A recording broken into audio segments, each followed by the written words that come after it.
Hello everyone, welcome to my YouTube channel Code for AI and Data Science. I am Dr. Lakshman Singh, and in this tutorial I will be covering the implementation of KNN algorithm using Python. Basically in this tutorial I shall focus on the building of the KNN classifier using Python.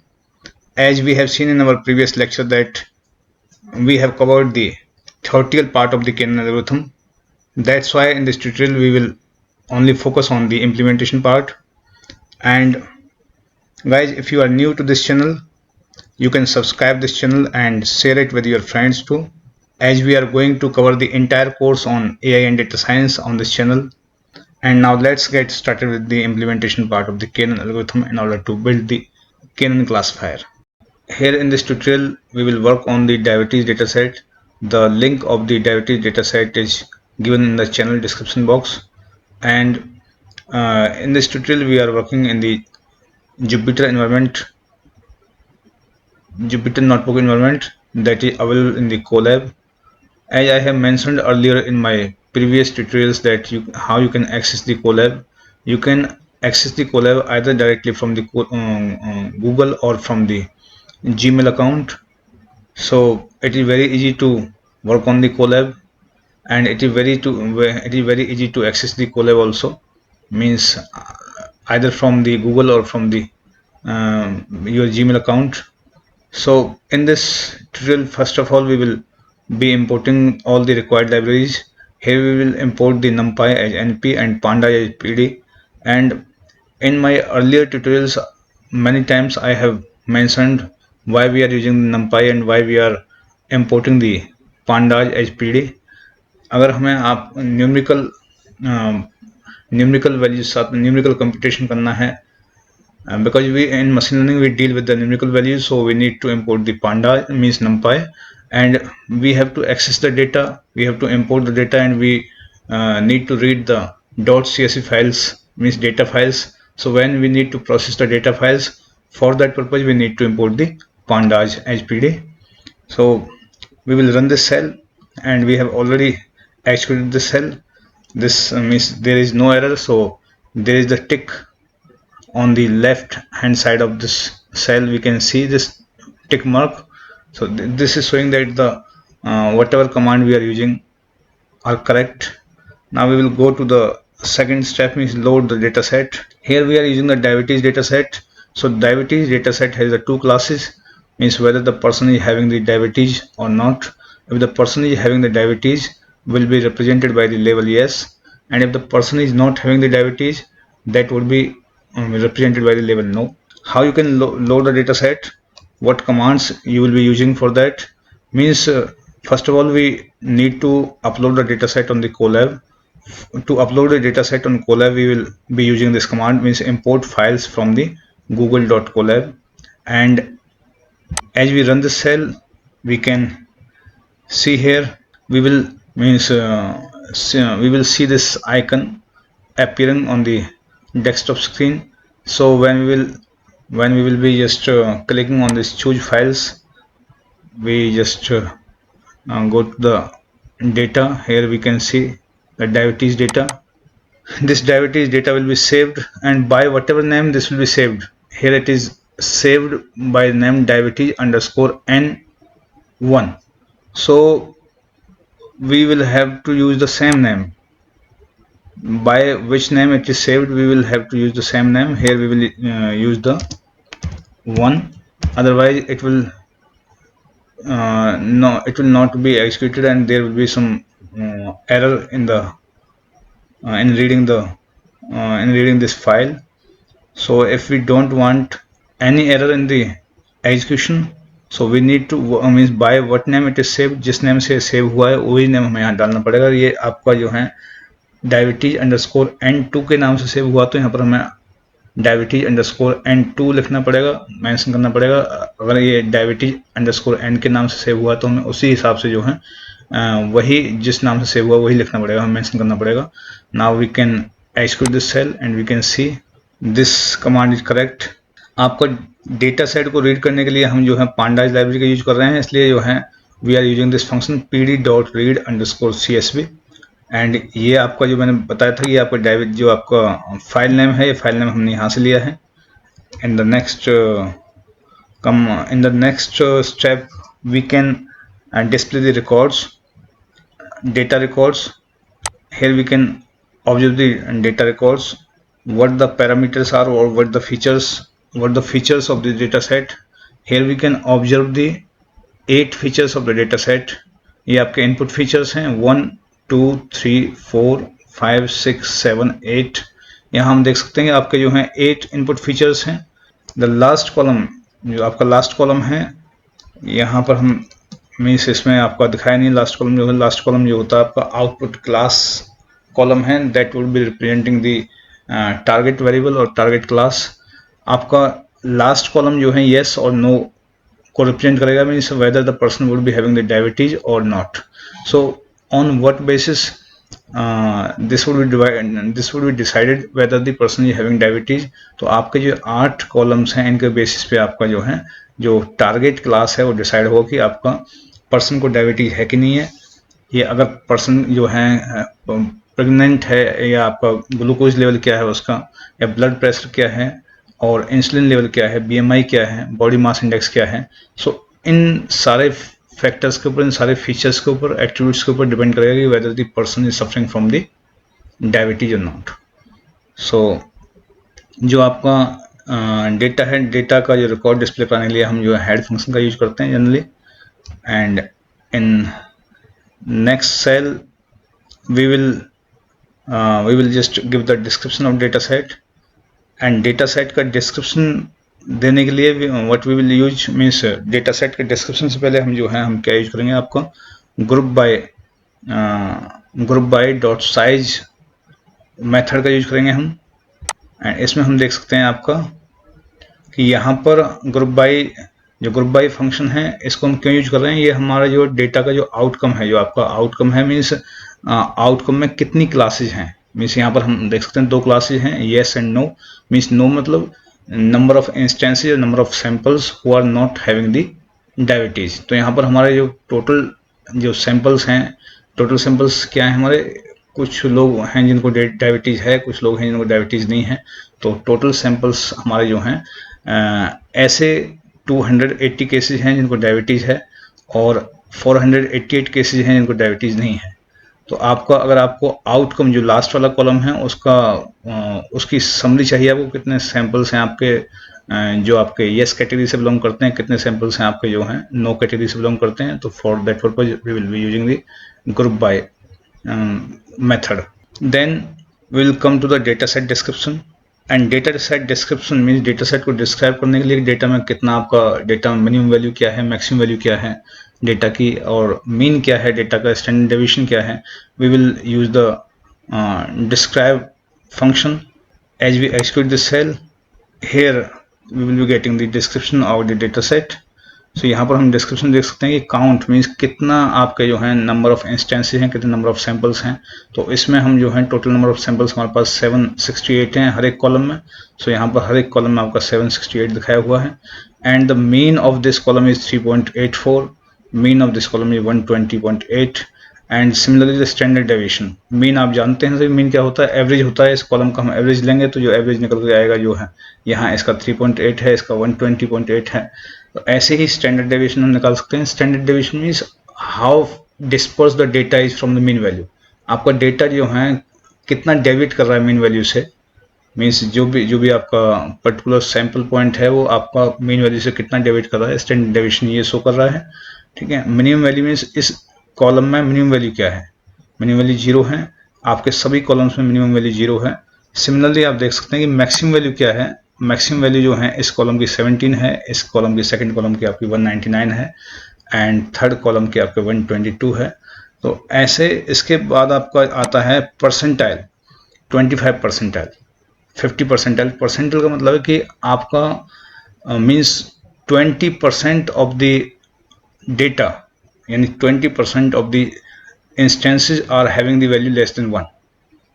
ऐसे यहाँ पर हम देख सकते हैं 50 percentile means आपके जो 50% जो डेटा है इस कॉलम में are having the value less than 3.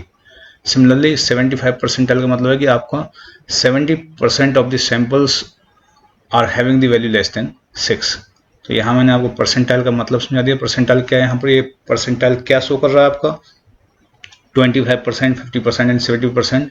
And आपने मीन देख लिया, मीन क्या है इसका जो है, स्टैंडर्ड डेविएशन क्या है। तो ये आपके जो आपका डिस्क्राइब ये फंक्शन है बेसिकली डेटा को डिस्क्राइब करता है कि data means to give you the insight about the data, data के बारे में कुछ इनसाइट आपको प्रोवाइड करता है, जो कि हमने यहाँ समराइज कर दिया है इसको भी क्या इनसाइट प्रोवाइड कर रहा है डेटा के बारे में। Now next is the splitting the data set.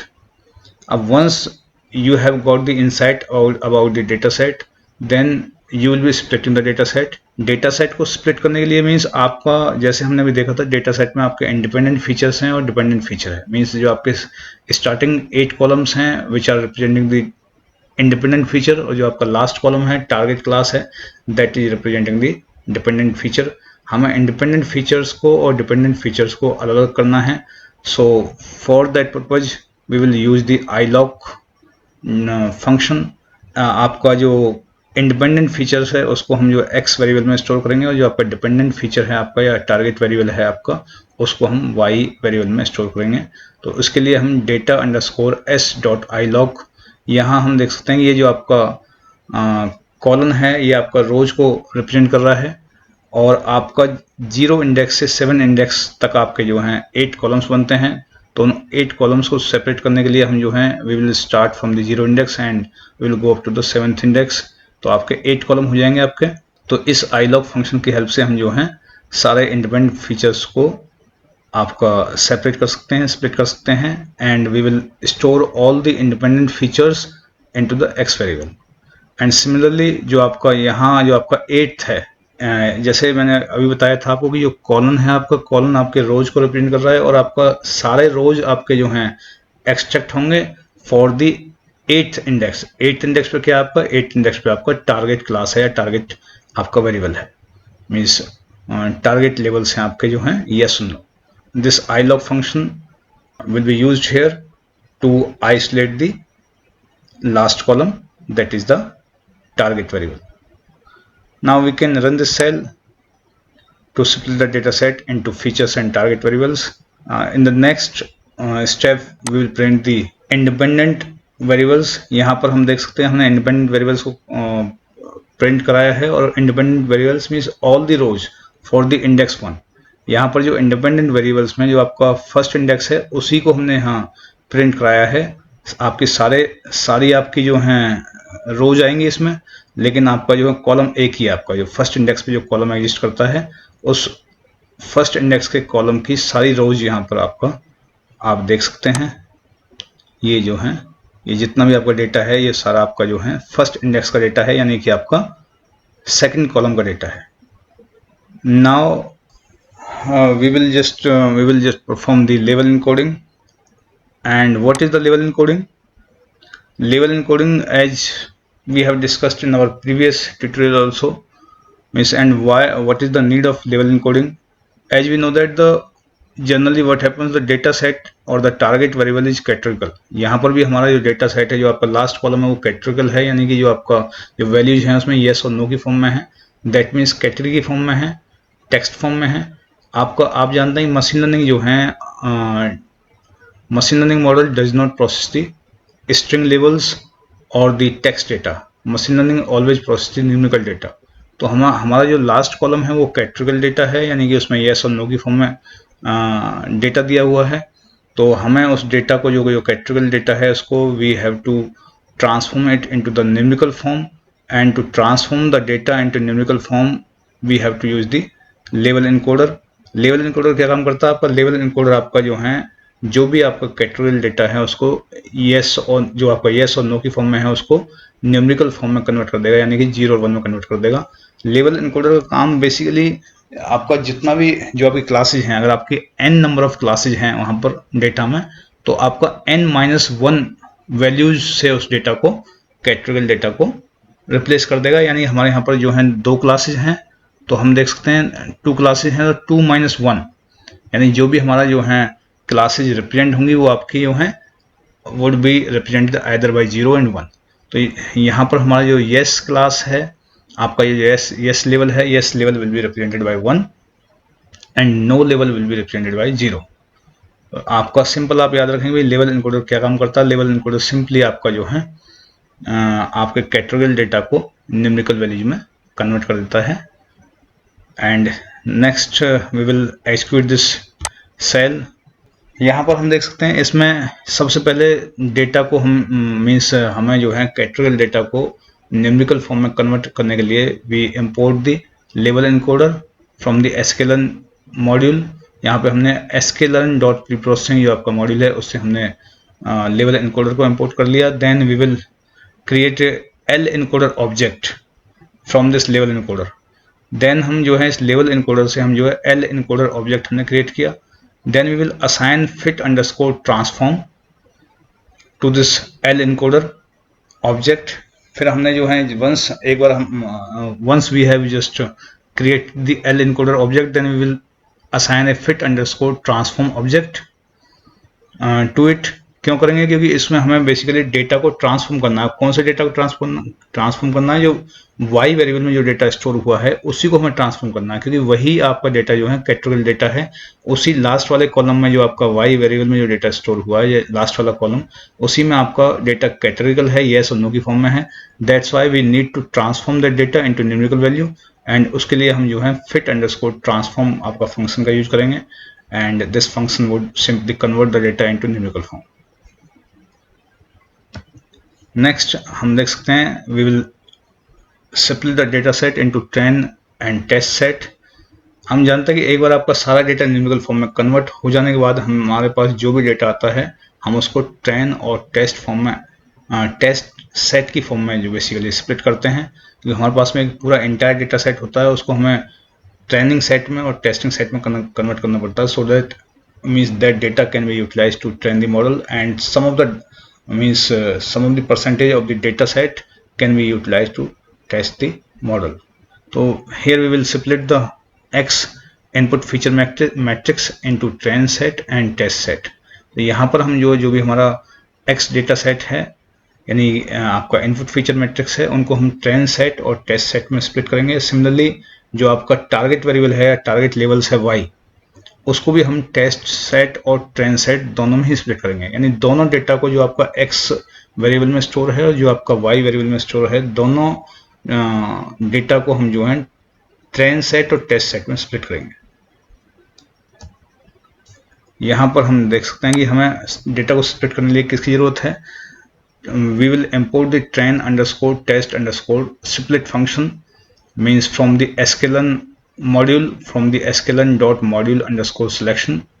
तो हम यहाँ train underscore test underscore split function import करेंगे in order to split the data set into training and testing set. And जैसे ही हम इस फंक्शन को यूज करते हैं तो इस फंक्शन के जो आर्गुमेंट्स हैं, जो x एंड y, जो आपके x वेरिएबल है और y वेरिएबल है आपके यानी इनपुट फीचर मैट्रिक्स है और जो आपका टारगेट क्लास है वो आपका आर्गुमेंट है इसके लिए। And we will fix the size, we will mention the size, test size, कि हमें टेस्टिंग डेटा कितना चाहिए। Here we are using the 25% of the data set as a test size, यानी कि हम जो टोटल डेटा सेट है उसका 25% हम जो है टेस्ट के लिए, टेस्ट सेट के लिए, टेस्ट के लिए यूज करेंगे to test the model. And rest of the 75% we will use for training the model. तो that's why we have taken here 0.25।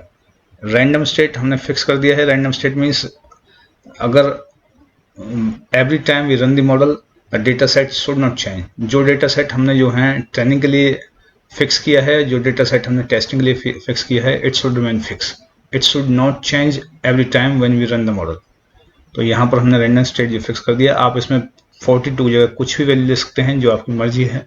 Means इसमें आप 12 ले सकते हैं, 10 ले सकते हैं, only it is to fix the data set. Then in the next step we will perform the feature scaling of the independent features। हम देख सकते हैं ऊपर कि हमारा जो डेटा है किस टाइप का डेटा है। यहाँ देख सकते हैं जितने भी हमारे कॉलम्स हैं सभी में जो है अलग अलग रेंज है डेटा की। यहाँ पर जो फर्स्ट कॉलम है data range is different, in the second column data range is different. हर एक कॉलम में डेटा की रेंज डिफरेंट है। So we have to bring the data of all the columns on to the same range, हमें सारे data को जो है एक ही रेंज में लेकर के आना है, और ताकि जो है means for the machine learning model it becomes easier to work on, ताकि मशीन लर्निंग मॉडल के लिए आसान हो जाए उस डेटा पे काम करना। तो हमें सारे जितने भी कॉलम्स हैं उनकी जो डिफरेंट रेंज में है डेटा आपका, उनको हमें एक रेंज में लेकर के आना है by using the standard scaler function. So basically we have to standardise the data set standardise नहीं है, हमें उसको स्टैंडर्डाइज फॉर्मेट में कन्वर्ट करना है। तो for that purpose we will be using the standard scaler. यहाँ पर जो है we will import the standard scaler, यहाँ हम स्टैंडर्ड स्केलर इंपोर्ट करेंगे from the sklearn module, and then we will create the object scaler, and then we will use the fit function means to train to just fit the data, training data on the particular model, जो भी model है उस पर हम training data को fit करेंगे, and then we will transform the data. हम once the data is fit onto the model, then we will transform the training data, हम उस डेटा को ट्रांसफॉर्म करेंगे ट्रेनिंग डेटा को। Similarly we will also transform the testing data, हम testing data को भी transform करेंगे, क्योंकि हमें बेसिकली डेटा को सेम रेंज में लेकर के आना है, हमें डेटा को स्टैंडर्ड फॉर्मेट में लेकर के आना है। और जब भी हम ट्रांसफॉर्म करेंगे तो जो भी डेटा आएगा ट्रांसफॉर्मेशन के बाद, that would have the 0 mean value and standard deviation of 1। यानी हम ट्रेनिंग डेटा को भी और टेस्टिंग डेटा को दोनों को हम ट्रांसफॉर्म करेंगे। पहले हम उस मॉडल में फिट करेंगे उस डेटा को, then after fitting the model on to the particular data, जैसे ही मॉडल आपका उस पर्टिकुलर डेटा पे फिट हो जाता है, then we will transform the data, हम डेटा को ट्रांसफॉर्म करेंगे, और ट्रांसफॉर्म करने के बाद जो भी डेटा आएगा that would have the 0 mean and standard deviation of 1. Now execute the cell. In the next step we will train the model and predict the output. हम इसमें नेक्स्ट स्टेप में हम मॉडल को ट्रेन करेंगे and predict करेंगे, आपका जो है जो आउटपुट को प्रिडिक्ट करेंगे कि whether the model has perfectly built और नॉट, आपका मॉडल सही से काम कर रहा है कि नहीं कर रहा। जब भी हम प्रेडिक्शन करेंगे तो हम एक्यूरेसी निकालेंगे, और जो बाकी परफॉर्मेंस मैट्रिक्स हैं उसके बेस पे हम जज करेंगे कि whether the model is working fine और नॉट। तो यहाँ देख सकते हैं कि ट्रेनिंग से पहले हमें मॉडल बिल्ड करना है, केनन मॉडल बिल्ड करना है। तो उसके लिए हमें we will import the K neighbours classifier from the sklearn module from sklearn.neighbors। sklearn.neighbors से हमने जो सबसे पहले के नेबर क्लासिफायर इम्पोर्ट किया, and then we can use this K neighbours classifier to create the classifier object. Then जो भी हमने के नेबर्स क्लासिफायर जो इंपोर्ट किया है उसको हम जो है we will use to create the classifier object. So यहाँ पर हम जो है n_ नेबर्स जो है हम 7 रख रहे हैं। यहाँ पर ये क्या है, के की वैल्यू है। आप हमारे जो पिछले वीडियो जो लेक्चर्स हैं उनको देख सकते हैं जो केनन क्लासिफायर के ऊपर है कि भाई के क्या है इसमें। सो यहाँ आपका के आपका नेबर्स को रिप्रेजेंट कर रहा है, और के की वैल्यू जो है this is the hyperparameter, and here we are setting it as a 7। हम यहाँ पर इसको 7 सेट कर रहे हैं। सो हम देखेंगे भी बाद में कि ये 7 आपका सही हमने जो है सही चूज किया नहीं किया है।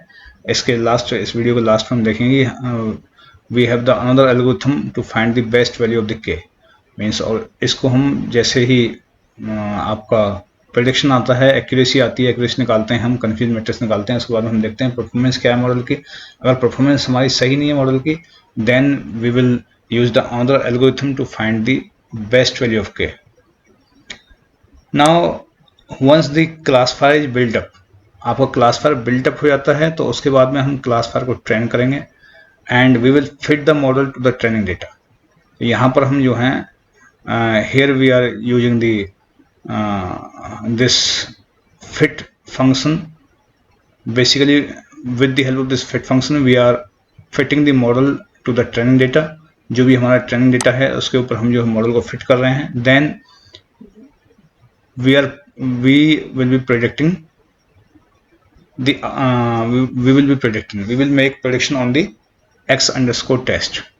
सो इसमें हम जो है we will make prediction on the x_test। जो भी आपका टेस्ट डेटा है, जैसे ही आपका मॉडल ट्रेन हो जाता है, आपका मॉडल फिट हो जाता है on to the training data, then we will make prediction with the help of the x_test data, and then we will print the predicted values और predicted outcome. So to see कि आपका prediction क्या आया है, we need to execute the cell.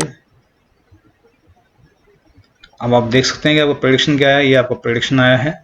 तो आप ऊपर जो है अपने डेटा के साथ में इसको मैच कर सकते हैं, जो आपके एक्चुअल वैल्यूज हैं जो आपके टारगेट क्लास में, कि आपकी फर्स्ट जो रो है, फर्स्ट रो का जो आपका आउटपुट है वो 0 है कि नहीं है, सेकंड का आपका 0 है कि नहीं है। यानी आप उसको जो आपके एक्चुअल टारगेट वैल्यूज हैं और जो आपके प्रेडिक्टेड टारगेट वैल्यूज हैं, you can make comparison between those, और आपकी कितनी एक्यूरेसी आती है। आप देख सकते हैं कि भाई जो आपका डेटा है, डेटा में किस आपके फर्स्ट रो में आपका 1 है कि 0 है, सेकंड रो में आपका 1 है कि 0 है, तो you can match it with the actual values. And here to see this कि आपका कितनी एक्यूरेसी आई है, कितना आपके मॉडल ने परफेक्टली काम किया है, तो उसके लिए हम we can evaluate the accuracy and we can evaluate the performance of model in terms of accuracy. यहाँ पर आप देख सकते हैं कि इसके लिए हमने जो है क्लासिफायर डॉट स्कोर फंक्शन का यूज कर रहे हैं टू एवेल्युएट द एक्यूरेसी। तो आप देख सकते हैं कितना इसकी एक्यूरेसी आई है, 66% एक्यूरेसी आई है, दैट इज वेरी लो। और इसके लिए हमारा क्या रेस्पॉन्सिबल है, जो हमने के की वैल्यू ली थी आपका 7, इसका मतलब जो के की वैल्यू हमने लिया है दैट इज नॉट फाइन। तो आगे हम देखेंगे कि हम के की वैल्यू को कैसे हम बेसिकली ऑप्टिमल वैल्यू ऑफ के हम सिलेक्ट कर सकते हैं या बेस्ट वैल्यू ऑफ के हम सिलेक्ट कर सकते हैं। तो इसमें नाउ हम कन्फ्यूजन मैट्रिक्स निकालेंगे नेक्स्ट स्टेप में। कन्फ्यूजन मैट्रिक्स की हेल्प से जो है हम precision, recall and F1 score निकालने की कोशिश करेंगे, क्योंकि accuracy is not the good performance matrix for the imbalance data set.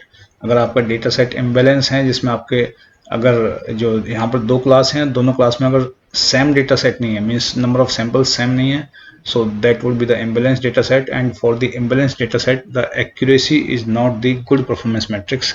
तो आपका जो है इस केस में इम्बेलेंस डेटा सेट के लिए अगर हमें सही से मॉडल की परफॉर्मेंस को जज करना है, तो हमें जो है precision, recall and F1 score performance matrix use करने पड़ेंगे। And that's why in order to find out the precision, recall and F1 score, first of all we need to means find the confusion matrix। तो यहाँ पर हम जो है सबसे पहले classification report and confusion matrix को इंपोर्ट करेंगे फ्रॉम द sklearn.matrix से, and then we will use these two means confusion matrix and classification underscore report to just display the confusion matrix. तो यहाँ हम देख सकते हैं कि हमने क्लास के नेम, जो हमारे पास 2 क्लास हैं, क्लास 1 एंड क्लास 2, हमने यहाँ नेम मेंशन कर दिए हैं उनके। And then we are using the function pd.dataframe, and इसमें हमारे पास जो भी जो आपके आर्गुमेंट्स हैं, confusion underscore matrix and columns and index, जो आपके 3 आर्गुमेंट्स हैं, we will pass these 3 arguments in the particular function pd.dataframe। And इसके बाद हम जो हैं आपका जो sns.heatmap फंक्शन यूज करेंगे, किस लिए, to visualize the confusion matrix. Then we will print the classification report, and classification जो आएगा आपका जो है रिपोर्ट आएगी, क्लासिफिकेशन रिपोर्ट आएगी, वो आपकी y_test एंड y_predicted। मीन्स ये जो क्लासिफिकेशन अंडरस्कोर रिपोर्ट है, it is making comparison between the test data and the means actual values and the predicted values. जो आपकी एक्चुअल वैल्यूज हैं आपके आउटपुट कॉलम की, यानी लास्ट कॉलम की, और जो आपका मॉडल प्रेडिक्ट कर रहा है, उनके बीच में ये आपका जो है कंपेरिजन कर रहा है, ये क्लासिफिकेशन अंडरस्कोर रिपोर्ट जो आपका फंक्शन है। So now we will execute this cell to visualize the confusion matrix. यहाँ हम देख सकते हैं कि आपका जो कन्फ्यूजन मैट्रिक्स आ गया है क्लास 1 के लिए, क्लास 2 के लिए। यहाँ पर आप देख सकते हैं कि प्रिसिजन, रिकॉल, F1 स्कोर की वैल्यू भी आप इस कन्फ्यूजन मैट्रिक्स से निकल करके आ गई हैं। कन्फ्यूजन मैट्रिक्स क्या है और प्रिसिजन, रिकॉल और F1 स्कोर क्या है, जो इससे पहला लेक्चर है उसमें हमने बहुत डिटेल में बताया हुआ कि आपका प्रिसिजन क्या है, रिकॉल क्या है, F1 स्कोर है क्या है, और कन्फ्यूजन मैट्रिक्स से इन तीनों परफॉर्मेंस मैट्रिक्स को हम कैसे निकाल सकते हैं और इनका क्या इंपॉर्टेंस है। तो आप पहले लेक्चर को देख सकते हैं to know more about the precision, recall and F1 score। now in the यहाँ हमने अभी देखा था कि जो इसका एक्यूरेसी थी कम है, और इसमें जो प्रिसीजन, रिकॉल और F1 स्कोर का जो वैल्यू है वो भी कम है फॉर 0 क्लास एंड 1 क्लास। हमें देखना कि how we can improve this score. जो ये स्कोर है आपका प्रिसीजन का, रिकॉल का, F1 स्कोर का, इसको हम कैसे इम्प्रूव कर सकते हैं। तो इसको इम्प्रूव करने के लिए जो है एक हाइपर पैरामीटर हमने देखा था कि k की वैल्यू हमने सेट की थी, जिसको हमने 7 सेट किया था। लेकिन हमने देखना है कि ये जो k की वैल्यू है whether it is perfectly fine और नॉट, और हम इसको थोड़ा वेरी कर सकते नहीं कर सकते हैं, या आपकी ऑप्टिमल वैल्यू क्या है या बेस्ट वैल्यू क्या है k की। कि अगर हम बेस्ट वैल्यू सिलेक्ट कर लेते हैं, एक बार हमें पता लग जाएगा कि बेस्ट वैल्यू k की क्या है, तो उस वैल्यू को अगर हम वहाँ चूज करते हैं तो हमारे definitely our performance of our model is going to improve. हमारे मॉडल की परफॉर्मेंस जो है इम्प्रूव करेगी डेफिनेटली। तो उसके लिए हमें सबसे पहले बेस्ट वैल्यू जानने की कोशिश करना है, भाई हम k की क्या वैल्यू बेस्ट है। So in the next step we will find the best value of k for maximising the F1 score. उसके लिए हमने ये जो छोटा सा जो है प्रोग्राम लिखा है, and we can use this program. इसमें we will import F1 score from the sklearn.matrix, and then हमें जो स्कोर है आपका इनिशलाइज करना है। सबसे पहले F1 स्कोर को हम इनिशलाइज करते हैं, एंड देन इसके बाद में we will calculate the F1 score for k values. अब यहाँ पर हमें k वैल्यूज को मेंशन करना है, हमें एक लूप स्टार्ट करना है, और उस लूप में आपको k की जो है रेंज आपको बतानी है 1 से 40 तक। और आपका ये रेंज, आपका जो k है मीन्स जो ये लूप है आपका वर्क करेगा 1 से 40 तक। जब आपका means when the value of k is 1, this loop will start working, and this loop will end when the value of k becomes 40। जैसे ही आपकी k की वैल्यू 40 हो जाती है तो लूप आपका ओवर हो जाएगा, लेकिन k की वैल्यू हमें 1 से 40 तक रखनी है, and then this loop will start working. और आपके हर एक वैल्यू के लिए, k की हर एक वैल्यू के लिए आपका एक F1 स्कोर जनरेट होगा, and then there would be a graph between the k values and the F1 score. तो आप k वैल्यूज और F1 स्कोर के बीच में एक ग्राफ देख सकते हैं, एक प्लॉट देख सकते हैं। जैसे आप इस सेल को रन करते हैं तो you will see A plot between k values and F1 score. तो यहाँ नेक्स्ट सेल को रन करने पर यहाँ देखिए हम जो है नेक्स्ट सेल में, क्योंकि हमें ग्राफ को प्लॉट करना है, बेसिकली जो भी आपका फिगर है उसको प्लॉट करना है, तो उसके लिए हम we will import the matplotlib.pyplot as plt। क्योंकि कोई भी आपको ग्राफ प्लॉट करना है या कोई फिगर आपको प्लॉट मीन्स कोई फिगर ड्रॉ करनी है, तो उसके लिए आप जो है मैटप्लॉट लाइब्रेरी का यूज करेंगे। सो हम यहाँ पर we are importing the matplot library in order to draw the plot. So यहाँ पर हमने जो है फिगर का साइज मेंशन कर दिया। फिगर का साइज क्या है आपका 12/6 है आपका, एंड देन उसका रेंज हमने मेंशन कर दिया कि 1 से 40 के बीच में जो है k की वैल्यू रहेगी, एंड देन उसका कलर क्या है, आपका ग्राफ का कलर क्या रहेगा, लाइन स्टाइल क्या रहेगी, एंड कैसे आपका ग्राफ मीन्स रिप्रेजेंटेशन क्या रहेगा, उसका मार्कर का साइज क्या रहेगा, यानी थिकनेस क्या रहेगी उसकी, और आपका फिर टाइटल है, जो आपका टाइटल है क्या, टाइटल क्या रहेगा आपको ग्राफ का कि F1 score versus k value, and x level पे आपका means there is the k value mentioned on the x level, and there is F1 score mentioned on the y level. Let's see the plot.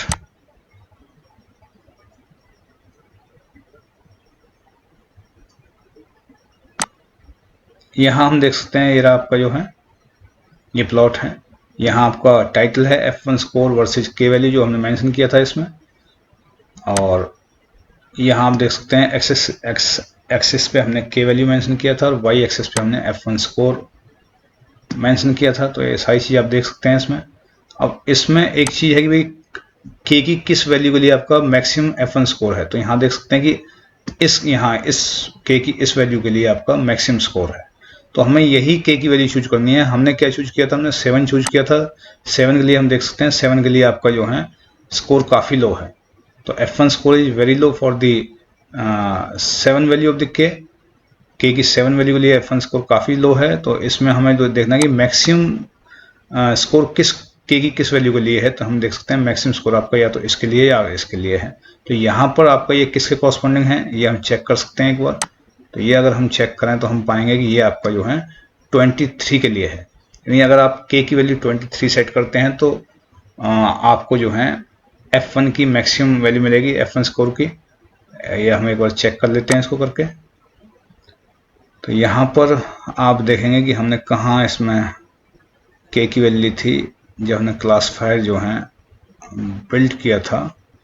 तो classifier हमने build कहाँ किया था, यहाँ जब हमने क्लासिफायर बिल्ड किया था उस टाइम हमने हाइपर पैरामीटर सेट किया था, के की वैल्यू सेट की थी। नाउ वी विल, यहाँ इसको हम 23 रख देते हैं। देन चेक अगेन कि एक्यूरेसी कितनी इंप्रूव होती है।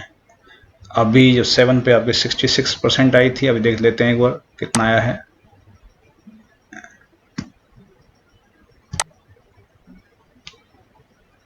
देखिए अभी आपका जो है, जब आपने के की वैल्यू 7 लिया था तब 66% एक्यूरेसी आई थी। नाउ एक्यूरेसी हैज इम्प्रूव्ड, आपकी एक्यूरेसी इंप्रूव हो गई है 66% से 72.9 यानी 73% के करीब है।